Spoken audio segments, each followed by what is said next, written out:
bonjour à tous, il est 15 heures sur Télé Djibouti, bienvenue dans cette nouvelle édition, voici les titres. Le ministre de l'économie et des finances, Ilyas Moussa Daoualé, est parti pour 40e sommet de l'ACP Union Européenne à Bruxelles.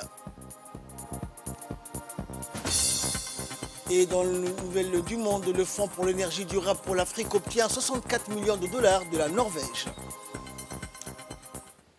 Voilà pour les titres, bonjour à tous. Le ministre de l'économie et des finances, Ilyas Moussa Daoualé, accompagné de l'ambassadeur de Djibouti auprès de l'Union européenne, a participé au 45e Conseil des ministres Afrique, Caraïbes, Pacifique, Union européenne qui a eu lieu à Bruxelles. En effet, après 3 années de réflexion et de travail sur l'avenir des relations Union européenne, Organisation des États d'Afrique, des Caraïbes et du Pacifique, les ministres des deux parties se sont réunis à Bruxelles donc, pour procéder à un échange de vues sur les nombreuses questions importantes pour le partenariat. Le contexte géopolitique actuel, y compris la crise alimentaire et énergétique, figure en bonne place à l'ordre du jour. Il a été question également de débattre du nouvel accord de partenariat de l'Union européenne ACP afin de préparer sa signature. La mise en œuvre de l'accord de partenariat de Cotonou a fait également l'objet des discussions. L'accent devant être mis sur la coopération commerciale, économique et financière, ainsi que sur les pays et territoires non coopératifs à des fins fiscales donc, et la lutte contre le blanchiment des capitaux et le financement du terrorisme. Et en marge de ce 45e Conseil des ministres ACP Union européenne, le ministre Ilyas Moussa Daoualé s'est entretenu avec Madame le commissaire Jutta Urpilainen, chargée des partenariats internationaux à l'Union européenne. Lors de ces rencontres, le ministre a abordé les points suivants: la coopération privilégiée avec l'Union européenne, notamment le FED 11, l'intervention dans le secteur énergétique et stratégique, notamment la deuxième phase du PPR et contrat de financement, et la convention de financement secteur privé Business Park, l'état de la mise en œuvre du portefeuille et les priorités de la nouvelle programmation. L'intérêt de Djibouti donc a bénéficié du programme Global Gateway. Présidée par le parlementaire Hassan Aden, la commission pour le développement social élargie aux membres de la commission de la législation s'est penchée aujourd'hui sur l'examen du projet de loi numéro 173 portant création de l'Agence nationale pour la promotion de la culture. Cette réunion a vu la participation de la ministre de la Jeunesse et de la Culture, Dr Hibo Moumine, et des hauts responsables du ministère, et après un débat riche et instructif, les députés ont transmis à la prochaine séance publique avec leur avis favorable pour adoption les dispositions du projet de loi portant création de l'Agence nationale pour la promotion de la culture en y insérant des propositions d'amendement. La secrétaire générale du ministère des Affaires sociales et de solidarité, Amina Ahmed Warsama, a procédé aujourd'hui au lancement officiel du projet de cash transfert aux réfugiés et demandeurs d'asile à Djibouti-Ville dans le cadre de la réponse d'urgence à la sécheresse.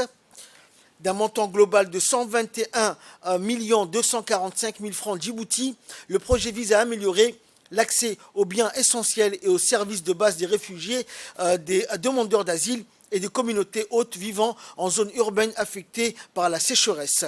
Le MAS étant l'institution responsable de la coordination de l'aide d'urgence, met en œuvre ce projet de réponse d'urgence à la sécheresse en collaboration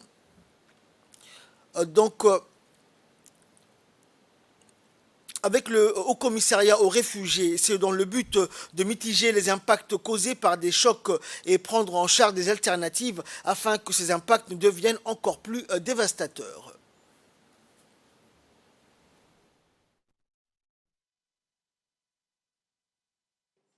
Il y a quelques mois de cela, vous vous souviendrez que la Corne de l'Afrique fut frappée par la sécheresse causée par des facteurs climatiques et accentuée par l'inflation due à la crise ukrainienne. Au mois de juin dernier, plus de 20 millions de personnes faisaient face à une insécurité alimentaire aiguë. À Djibouti, en Éthiopie, au Kenya et en Somalie. Le monde humanitaire a tiré sur la sonnette d'alarme et à Djibouti, nous avons fait de même dès le mois de février. Alors que dans certains forats humanitaires, les discussions allaient bon train pour savoir qui des 4 pays étaient éligibles à cette crise, au niveau interne du HCR, nous avons clairement inscrit Djibouti comme étant en urgence de cette crise de sécheresse, conformément aux résultats divers des évaluations conduites par diverses agences et aussi, surtout, au décret présidentiel confiant le leadership de la réponse de cette crise au ministère des Affaires sociales et de la solidarité. Notre apologie a eu gain de cause, car au mois de juillet, le haut-commissaire des Nations Unies pour les réfugiés, M. Filippo Grandi, a émis la déclaration d'urgence de niveau 2 qui prenait en compte les 4 pays, à savoir l'Éthiopie, le Kenya, la Somalie et Djibouti, ce qui a permis à notre équipe, donc au niveau pays, d'avoir une allocation de fonds d'urgence. La communauté internationale, les agences des Nations Unies et le gouvernement de la République de Djibouti viennent à votre secours en cette période de vaches maigres. Cette somme que vous allez recevoir est certes modeste, mais elle s'inscrit en complément des efforts de toutes les agences faites ici au niveau de Djibouti. Et je vous propose également de suivre l'intervention de la secrétaire générale du ministère des Affaires sociales et de Solidarité, Amine Ahmed Oursama. Il n'est pas sans savoir que la guerre en Ukraine depuis avril 2022 a eu des effets indirects sur les prix des denrées alimentaires. S'ajoutent à cela les sécheresses récentes et la rareté de l'eau, surtout dans les zones rurales où beaucoup de agro-pastoraux ont tout perdu. Cette hausse des prix et les perturbations de la chaîne d'approvisionnement ont accentué les risques d'insécurité alimentaire. Le gouvernement, par les biais du ministère des Affaires sociales et des Solidarités, a mis en place un plan d'urgence visant à limiter les effets persistants en mettant en place des programmes de transfert monétaire et de distribution des vivres pour les pauvres et pour les groupes vulnérables.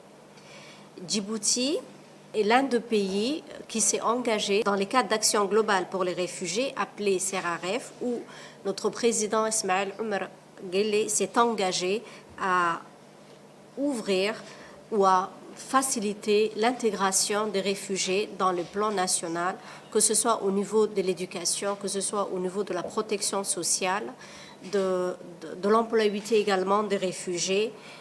Il n'est plus question de traiter la question des réfugiés d'une manière isolée. L'objectif de ce cadre, c'est de permettre à chaque réfugié d'avoir les mêmes chances que la population djiboutienne. Dans l'actualité également, l'Agence nationale des personnes handicapées, la NPH, a organisé hier à la Bibliothèque nationale, en collaboration avec l'Agence djiboutienne de la promotion de la culture, une cérémonie de clôture d'une formation sur l'initiation à la canne blanche au profit de 30 malvoyants issus des réseaux associatifs de la capitale. Bien que la clôture a lieu donc au cours de la 4e édition de la Semaine nationale du handicap, ce programme à la fois didactique et pratique donc a été lancé au 16e jour de ce mois de novembre. Durant 10 jours, les participants composés donc ont appris avec beaucoup d'assiduité les aptitudes en base dans l'utilisation de la canne. Cet outil à usage universel constitue pour les personnes atteintes de cécité non seulement un moyen de se repérer dans leur environnement spatial et de faciliter leur locomotion en évitant les obstacles, mais aussi un objet reconnu comme un symbole de la cécité afin d'indiquer cet handicap aux autres personnes pour qu'elles soient plus vigilantes à l'égard de son porteur, d'où éventuellement faciliter la communication. Merci. Le président de la République, son Excellence M. Ismaël Omar Guelleh, ainsi que la Première Dame et présidente de l'UNFD, Mme Khadra Mohamed Haïd, qui ont démontré sans cesse et sans faille leur engagement et leur dévotion pour la cause des personnes à besoins spéciaux afin d'améliorer leur bien-être social et l'intégration de ces derniers dans toutes les composantes de la vie en société. L'égalité des chances et la protection des droits des personnes handicapées a toujours été la priorité pour les présidents de la République, qui ont d'ailleurs fait un challenge et un défi gouvernemental. Un challenge qui aujourd'hui porte ses fruits, puisque le regard de la société sur les personnes à besoins spéciaux a désormais changé. Aujourd'hui, un Djiboutien vivant avec un handicap a accès aux opportunités socio-économiques et une vie professionnelle sans obstacle, notamment l'implication de ces derniers dans toutes les phases des prises de décisions politiques. Et dans le dossier de cette édition, nous allons parler donc des réalisations, des grandes réalisations de l'Agence nationale des personnes handicapées et des projets en perspective. Regardez, c'est un document de la rédaction.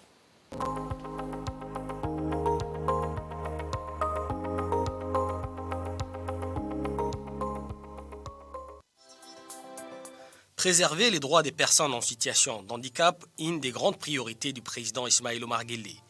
Ainsi, afin de promouvoir la participation, l'intégration et l'égalité des chances des personnes handicapées dans tous les domaines de la vie, la République de Djibouti s'est dotée en juillet 2018 d'une agence spécialisée dans ces domaines. Il s'agit de l'ANPH. Sa mission, mettre fin aux actions cloisonnées, souvent sans grand résultat, et agir sur la base d'une stratégie commune sur le plan national et international. Ces actions passent par l'information et l'orientation des personnes handicapées afin de promouvoir l'égalité des chances de ces derniers dans tous les aspects de la vie. C'est pourquoi l'ANPH, l'Agence nationale des personnes handicapées, va chercher dès le début à constituer une base fiable, d'où l'enquête nationale des prévalences en partenariat avec l'Institut des statistiques en décembre 2019. Pour de meilleurs résultats, le personnel en charge de l'enquête sera formé sur les différents outils et critères pour mener à bien leurs travaux sur le terrain.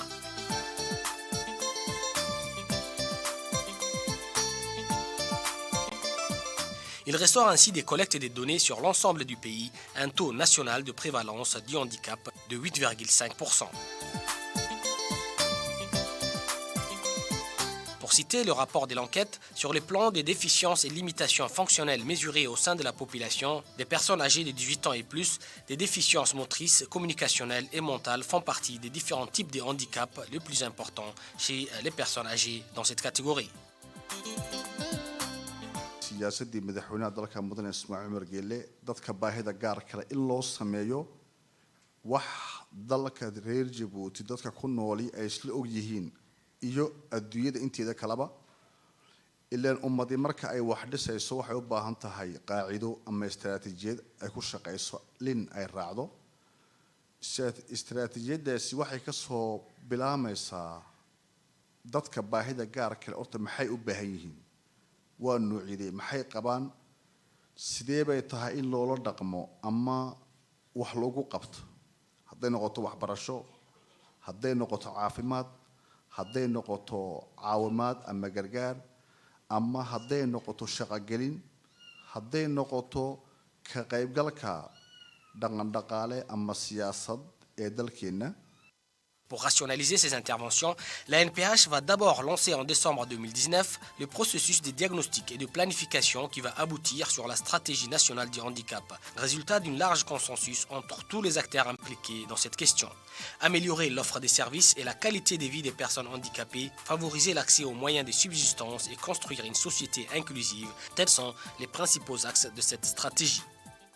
Avec notre président, le handicap quitte progressivement les marges de la société et devient objet de réflexions et de décisions dans les plus hautes sphères de l'État. La stratégie nationale du handicap, on va sûrement mettre en exergue un cadre de responsabilité assorti d'indicateurs communs à tous les départements agissant en transversalité pour atteindre un progrès durable et une transformation dans la prise en charge du handicap dans toute sa diversité. Elle doit servir de socle pour le renforcement de nos liens avec les personnes en situation de handicap pour veiller à ce qu'elles soient valorisées et respectées dans leur dignité, leurs droits et leurs points de vue. Parmi les grandes réalisations de la NPH, la carte mobilité inclusion, une première à Djibouti. Cette carte permet d'une part d'identifier les personnes handicapées en fonction de leur handicap et leur permet ensuite d'avoir accès à un certain avantage parmi lesquels l'accès gratuit aux soins dans les centres ou structures sanitaires de l'État, une priorité dans leur vie scolaire et estudiantine comme la gratuité dans l'inscription à l'enseignement supérieur mais aussi l'allocation d'une aide sociale et la mise à leur disposition des moyens d'équipement, d'appui à leur locomotion, la facilité de l'accès au logement et bien d'autres avantages pour améliorer leurs conditions de vie. Toutes ces actions ont nécessité une large campagne de sensibilisation, aussi bien de personnes handicapées sur les droits que les restes de la population quant aux difficultés auxquelles font face leurs concitoyens pour faire évoluer en même temps les mentalités. Ces campagnes de sensibilisation ont également concerné tous les secteurs, en particulier le milieu professionnel, afin que les personnes en situation de handicap aient la même chance d'accès au marché d'emploi. Autant d'efforts qui, durant les années précédentes, ont permis à la jeune institution de faire évoluer les droits et tracer les grands chantiers du futur pour consolider les acquis et concrétiser la vision du chef de l'État quant à la promotion et la protection des personnes handicapées.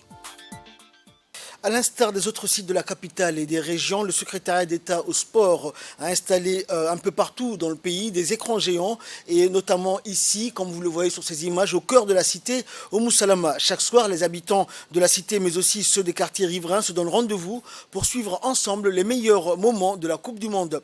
Pour profiter de ces moments uniques que nous offre le mondial et surtout pour s'assurer de la bonne organisation, le secrétariat d'État au sport, et notamment le secrétaire d'État Hassan Mohamed Kamil, choisit chaque soir un site de projection pour suivre une rencontre et partager avec ses compatriotes ce pur instant bonheur. C'est donc l'affiche Portugal-Uruguay qui a été donc à l'honneur hier soir devant une centaine de passionnés. Une rencontre facilement pliée par les coéquipiers de Cristiano Ronaldo avant de se voir qualifié pour les huitièmes de finale.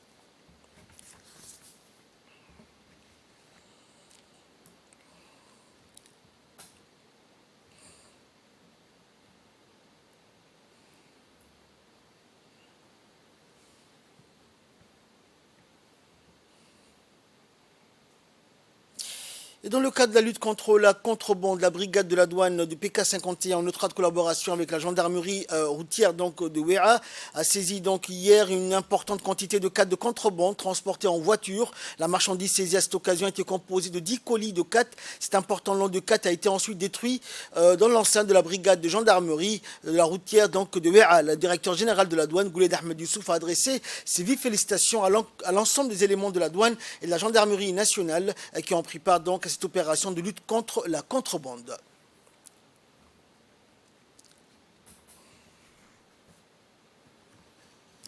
Fait divers donc pour clore l'actualité nationale dans le cadre de la lutte contre le trafic de drogue sous toutes ses formes, la brigade de la douane d'Ali Sabié en étroite collaboration avec le détachement de police de la région d'Ali Sabié a saisi hier une importante quantité de sachets de cannabis au secteur de la frontière de Galilée. Cette importante marchandise de drogue composée de 125 paquets de sachets, soit 25 kilos remplis de cannabis. Le contrebandier voulait donc acheminer cette quantité vers la capitale. Par la suite, le contrebandier a été arrêté et emmené au poste de police d'Ali Sabié pour la suite de l'enquête. Compte tenu de la gravité des faits, la personne mise en cause a été traduite devant la justice pour répondre de ses actes. Le préfet de la région a félicité les agents de la douane et de la police nationale qui luttent nuit et jour contre toute forme de contrebande. En nouvelles du monde à présent environnement, le Fonds pour l'énergie durable pour l'Afrique a obtenu une nouvelle promesse de subvention de 64 millions de dollars. Elle émane de l'Agence norvégienne de coopération pour le développement et de l'Alliance mondiale de l'énergie pour les personnes et la planète. Le CFA est un fonds spécial multidonateur géré par la Banque africaine de développement. Il fournit des financements concessionnels afin de débloquer les investissements du secteur privé dans les énergies renouvelables et l'efficacité énergétique. L'annonce a été faite dans le cadre du sommet sur le climat, la COP27. Il s'est tenu à Sharm el-Sheikh et s'est achevé par un accord à minima.